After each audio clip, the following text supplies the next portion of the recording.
Hello மக்களே! இசை விஷால் செம இன்ட்ரெஸ்டிங்கா போயிட்டுருக்கு. இசையோட நிலைமைக்கு காரணமான ஸ்ரீஜா சிந்தாமணிய நம்ம விஷால் சாட்டையால சரியா வெளுத்தெடுக்குறாங்க. அப்படி என்னதான் நடந்துச்சு? வீடியோக்குள்ள போறதுக்கு முன்னாடி நம்ம சேனலுக்கு சப்ஸ்கிரைப் பண்ணுங்க. அப்படியே பக்கத்துல இருக்க பெல் ஐக்கன கிளிக் பண்ணிருங்க.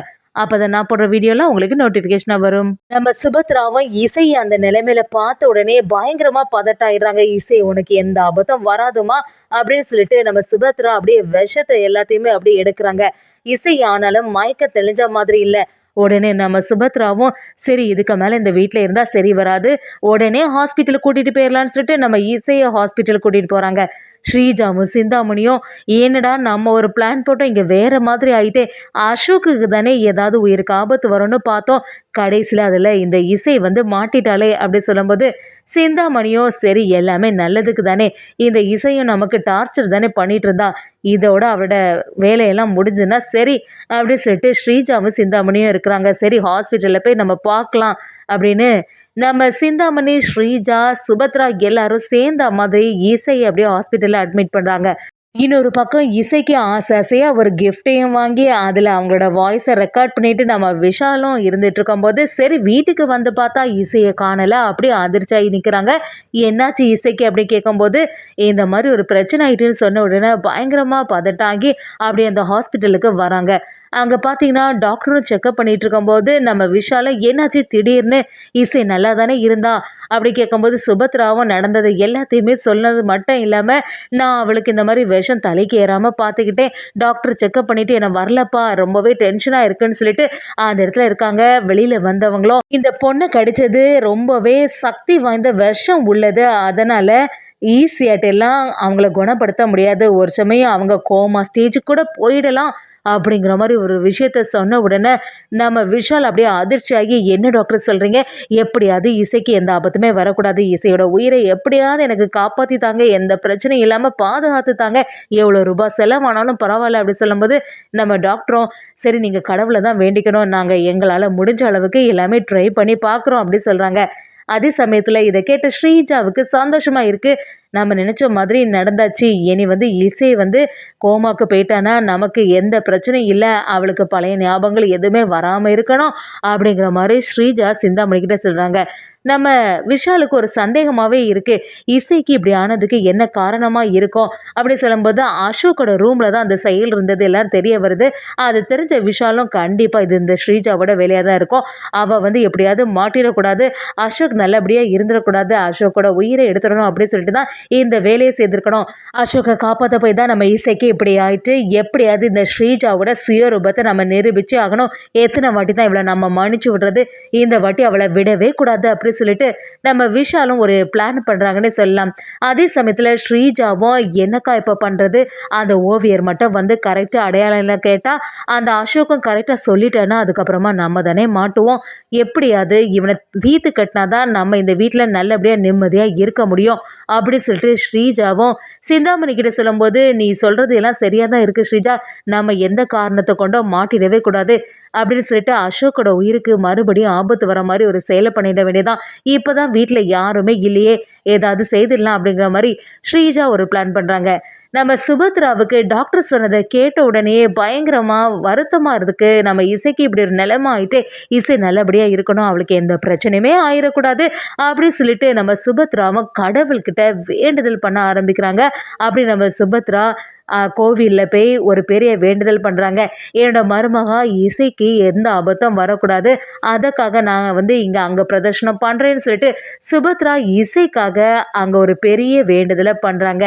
அதெல்லாம் பார்க்கும்போது செமையாகவே இருந்துச்சு. இசையும் ஒரு சைடாக காட்டுறாங்க. இசைக்கு எந்த ஆபத்தும் வராமல் கடவுள் காப்பாற்றிடுவார் அப்படிங்கிற ஒரு நம்பிக்கையில் நம்ம சுபத்ரா அந்த வேண்டுதலை பண்ணுறாங்க.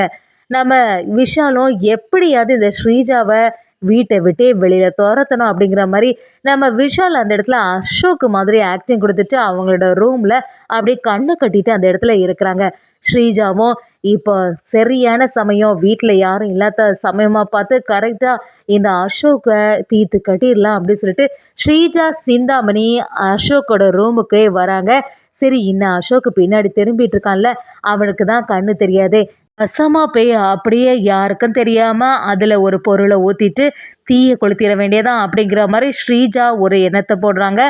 அந்த இடத்துல நம்ம ஸ்ரீஜாவும் பக்கத்துல போய் அசோக் இங்கே தானே இருக்கான், நம்ம வந்து பின்னாடி இருந்து இந்த செயலை செய்திட வேண்டியதான்னு சொல்லிட்டு அந்த இடத்துல ஒன்று ஊத்துறாங்க. யாருக்கும் தெரியாம அப்படியே அதில் கொளுத்தி விடுறதுக்கு தயாராகும் போது கரெக்டாக நம்ம விஷால் செமையாட்ட அந்த இடத்துல எழும்புறாங்க. அங்கே பார்த்தா அசோக்குன்னு நம்ம நினச்சிட்டு இருந்தோமே, இது விஷாலாக இருக்குதே அப்படின்னு சொல்லிட்டு நம்ம ஸ்ரீஜா அதிர்ச்சியாகி நிற்கும் போது விஷாலும், என்ன எல்லாத்துக்கும் காரணம் நீ தான், எனக்கு தெரியும், அசோக்கை வந்து ஏதாவது தீர்த்து கட்டிடலான்னு சொல்லிட்டு பிளான் பண்ண அப்படி தானே அப்படி சொல்லிட்டு ஸ்ரீஜாவை பயங்கரமாக வெளுத்துருக்குறாங்க. அது மட்டும் இல்லாமல் சிந்தாமணி கிட்ட வந்து சொந்த அண்ணன் பையனை கொலை செய்ய துணிஞ்சிட்டீங்கல்ல, உங்களுக்கு கொஞ்சமாவது மனசாட்சி இருக்கா? அதுலேயும் இந்த ஸ்ரீஜா சொல்கிறது மாதிரி எல்லாமே கேட்டுட்டு அவளுக்கு ஏற்றவாறு நீங்கள் செய்துட்டு இருக்கீங்களா அப்படின்னு சொல்லிட்டு விஷால் செமையாட்டு ஒரு சாட்டை எடுக்கிறாங்க. சாட்டை எடுத்தது மட்டும் இல்லாமல் ஸ்ரீஜா சிந்தாமணியை சரியாக அடியில் வெளுத்து எடுக்கிறாங்க. எத்தனை நாள் தான் உங்களை நான் சும்மா விடுறது, எவ்வளோ சொன்னாலுமே நீங்கள் புரிஞ்சிக்க மாட்டேங்கிறீங்க. இனியும் என்னோட குடும்பத்துக்கு உங்களால் ஏதாவது ஆபத்து வந்துச்சுன்னா அதெல்லாம் நான் பார்த்துட்டு இருக்க மாட்டேன். இது வரைக்கும் சரி போனா போட்டுட்டு விட்டுட்டு இருந்தா கடைசியில் இசையோட உயிருக்கு ஆபத்து வர மாதிரியே ஒரு செயலை செஞ்சுட்டீங்க. இதில் வேற என்னோட அண்ணன் அசோக்கையும் இப்படி செய்திருக்கீங்க. இனி நான் உங்களை சும்மாவே விட போகிறதில்லன்னு சொல்லிட்டு சிந்தாமணி ஸ்ரீஜாவை சரியா அடியில் வெளுத்தெடுக்கிறாங்க. ஸ்ரீஜாவும் எங்களை விட்டுருன்னு கதறினாலும் நம்ம விஷால் கேட்குற மாதிரி எல்லாம் அடியில் வெளுத்து எடுக்கிறாங்க. நம்ம விஷாலும் கூடிய சீக்கிரமாக உங்களை பற்றி எல்லாமே நிரூபித்து இந்த வீட்டை விட்டு வெளியில் அனுப்ப போகிறேன் பாருங்க அப்படின்னு சொன்னது மட்டும் இல்லாமல் சிந்தாமணி கிட்ட ஸ்ரீஜா அது சொன்னா இது சொன்னான்னு சொல்லிட்டு அவ கூட சேர்ந்து இந்த குடும்பத்துக்கு எதிராக இனி ஏதாவது வேலை செய்தீங்கன்னா நடக்கிறதே வேறுன்னு சொல்லிட்டு நம்ம விஷாலும் செமையாட்ட அவங்கள திட்ட ஆரம்பிக்கிறாங்க. இன்னொரு சைடு பார்த்தீங்கன்னா சுபத்ராவும் வேண்டுதல் எல்லாம் முடிச்சுட்டு வந்துட்டு இசையை பார்க்கறதுக்காக வராங்க. இசை உனக்கு எந்த ஆபத்துமே வராது, கடவுள் அருள்னால உனக்கு எல்லாமே சரியாயிரும் அப்படின்னு சொல்லிட்டு நம்ம சுபத்ராவும் இசைக்கு அந்த பிரசாதத்தை வைக்கிறாங்க. இசையோட நிலைமை இப்போ எப்படி இருக்குது அப்படின்னு சொல்லிட்டு டாக்டர் கிட்ட கேட்கும்போது முன்னாடி இருந்ததை விட கொஞ்சம் இம்ப்ரூவ்மெண்ட் இருக்குது, கொஞ்ச நேரத்தில் நீங்கள் எல்லாரும் வந்து பார்க்கலாம் அப்படிங்கிற மாதிரி சொன்ன உடனே இப்போ தான் நம்ம சுபத்ராவுக்கு நிம்மதியாச்சு. விஷாலும் சரி நம்ம இசைக்கு நீ எந்த பிரச்சனையும் வராது, அவளை நல்லபடியாக பார்த்துடணும் அப்படின்னு சொல்லிட்டு ஒரு எண்ணத்தில் இருக்காங்க. சுபத்ராவும் அப்படியே நம்ம இசையை பார்க்கும்போது இசை உனக்கு எந்த ஆபத்தும் இனி வரலை, நீ நல்லபடியாக இருக்கமா, உனக்கு எதுவுமே வராமல் நான் பார்த்துப்பேன் அப்படிங்கிற மாதிரி நம்ம இசையோட கையை பிடிக்கிறாங்க. இசையும் எனக்கு ஒரு ஆபத்து வந்துன்னு தெரிஞ்ச உடனே நீங்கள் பதட்டாகி எனக்கு அந்த விஷத்தெல்லாம் நீங்கள் எடுத்துட்டீங்க, அதை எல்லாம் நினச்சா எனக்கு ரொம்பவே சந்தோஷமாக இருக்கத்த, இப்படி ஒரு அத்தை எனக்கு அம்மா மாதிரி கிடைச்சது நான் செய்த புண்ணியம் அப்படிங்கிற மாதிரி நம்ம இசை அந்த இடத்துல சொல்கிறாங்க. ஸ்ரீஜா சிந்தாமணிக்கு இப்போ பயங்கரமாக டென்ஷன் ஆகிடுது.